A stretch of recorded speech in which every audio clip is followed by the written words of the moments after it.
Santo yang luar biasa terkenal di antara para imam, terutama Santo Yohanes Maria Vianney yang meninggal pada tahun 1859 abad 19.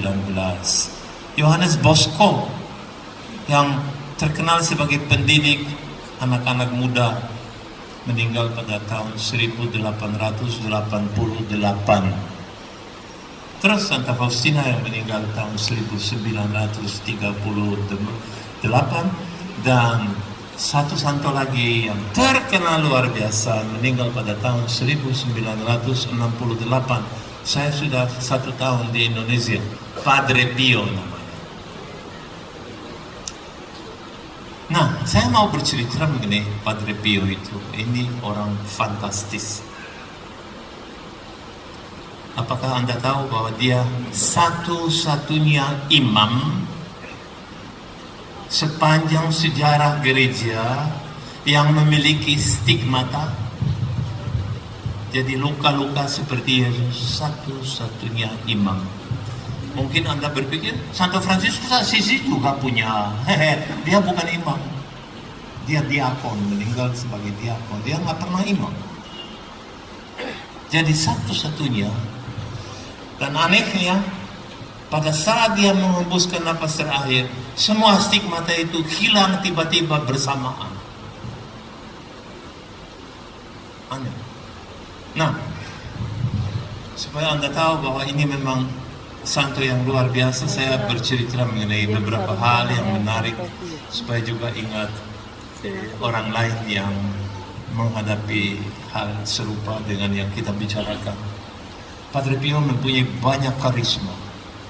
Dia bisa menyembuhkan orang yang sakit, baik secara fisik maupun rohani. Di kamar pengakuan dosa, dia bisa mempertobatkan orang yang sungguh berdosa. Walaupun orang itu tidak menyebut dosanya, dia yang menyebut. Dan itu dosa, bagaimana dengan dosa itu? Nah, coba kalau kita mengaku dosa, tiba-tiba pastor bilang, dan dosa itu yang kamu tidak sebut, yang namanya itu, kita akan kaget setengah mati kan. Nah, terus orang yang sama sekali tidak dikenalnya, dia tahu pikirannya, dia tahu apa yang dia omong di dalam pikirannya, semua dia tahu. Terus dia mengalami penglihatan, ekstase itu suatu keadaan, boleh dikatakan semua badan di tempat tetapi jiwa bukan di tempat itu.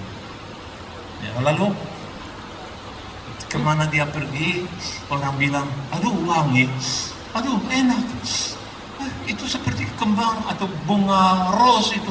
Nah, wangi bunga-bunga di mana saja dia muncul. Tahu nggak?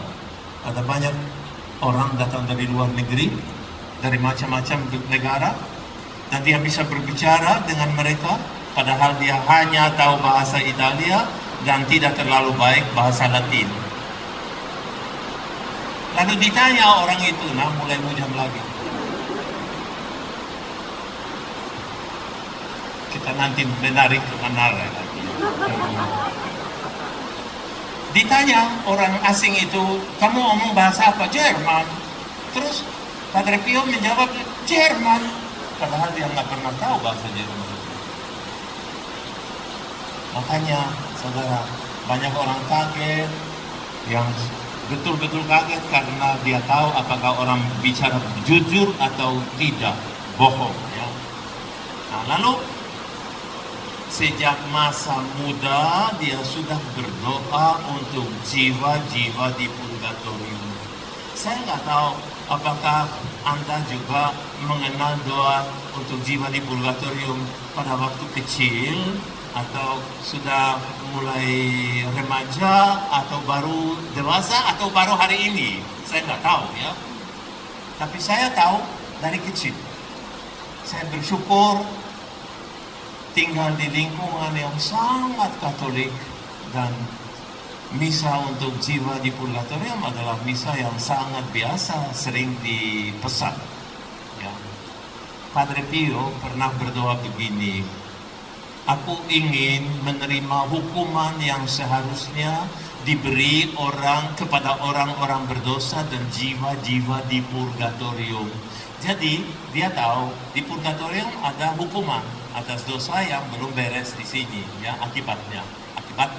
Dosanya sudah, tapi akibatnya belum. Aku mau menderita 100 kali lebih asal orang-orang berdosa bertobat dan jiwa-jiwa di purgatorium dilepaskan lalu masuk surga. Yesus pun ingin hal yang sama, katanya. Nah, pada suatu malam waktu Perang Dunia Kedua ada kejadian di biara dia tinggal. Ini bukan bohong loh, saksinya banyak. Malam hari, musim dingin, salju. Perang dunia masih berlangsung.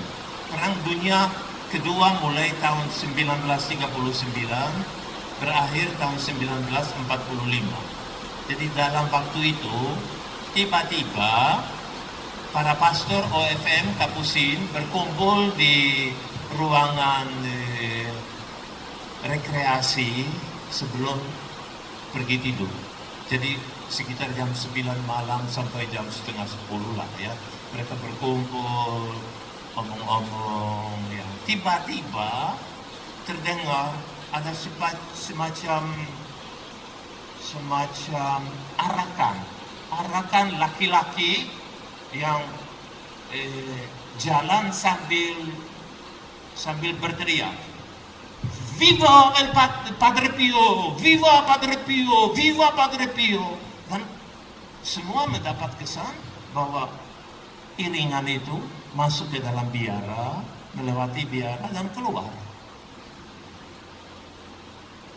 Superior pimpinan biara itu langsung suruh, "Ayo coba cek, ini siapa itu?"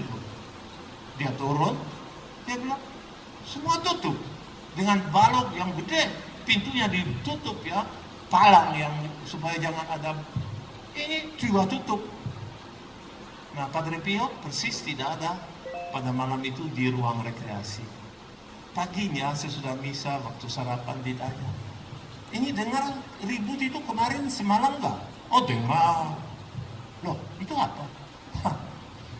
"Itu para serdadu yang gugur di medan perang datang berterima kasih kepada saya karena saya berdoa sebelumnya untuk mereka supaya mereka mati dengan selamat."